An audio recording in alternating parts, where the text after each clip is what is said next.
I'm just going to sit up here and give Georgetown a lot of credit because they had an answer for every little bit of momentum that we seemed to gain. When a guy averages, just over 3 points a game and, has a career high and did it in the fashion that he did in the first half, and then Smith Rivera down the stretch hit seemingly every big shot, you just tip your cap. Zone, man, it really didn't affect them. And we could not get multiple stops, and offensively we struggled to finish against their size around the basket. I mean, to shoot a better percentage from three than two doesn't usually happen. They get 7 block shots. They probably altered a lot more around the basket. They were big, they were physical, and we didn't finish well enough to win the game. And as I told our players before the game and after, we were going to get Georgetown's best. Again, who they played in the beginning of the year and they lost. That's not who they are now, and they weren't that team tonight. So put our head down and figure out a way to bounce back against a really physically tough Seton Hall team on Saturday.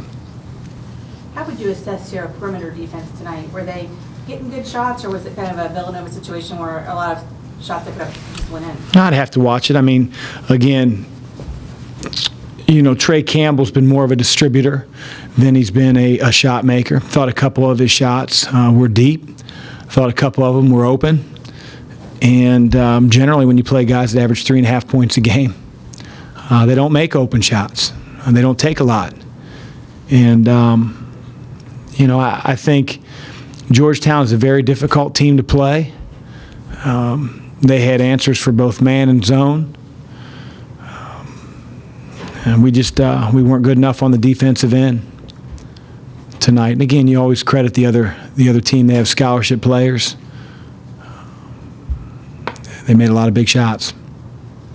Chris, do you need more out of the front court? Were you happy with your front court's performance? Well, I thought that we missed a lot of shots around the basket, both perimeter players and post players.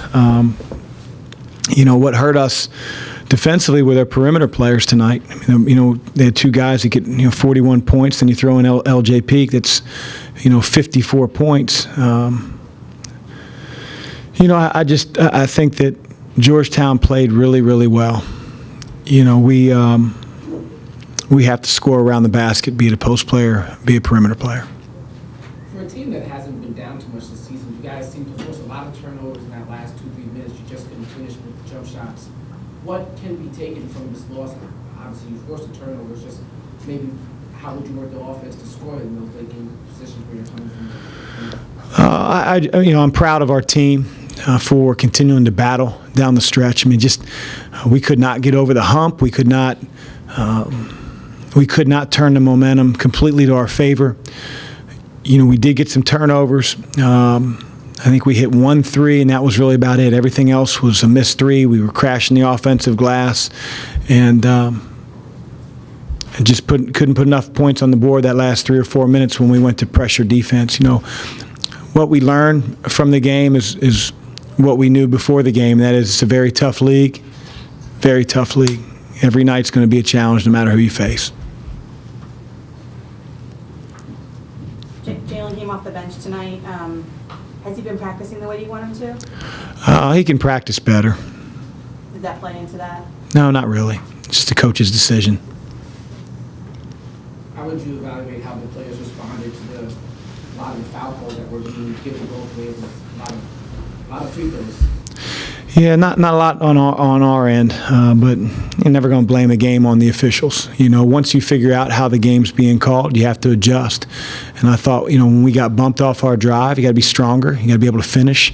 Again, their size, their athleticism can bother us, or bothered us tonight. But to react, and I know that's what fans do. I wouldn't have it any other way, but players and coaches, you have to see past that and figure out a way to try to win the game. And we couldn't do that because Georgetown was better than we were tonight. It had nothing to do with the fouls. Besides Trey Campbell having a career night, were you expecting a lot from Jesse Govan? He's a good player. He's a freshman. He's a guy that can score on the inside.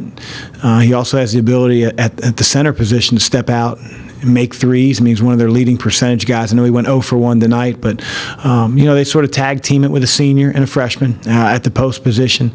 And, both of them played, really, really well.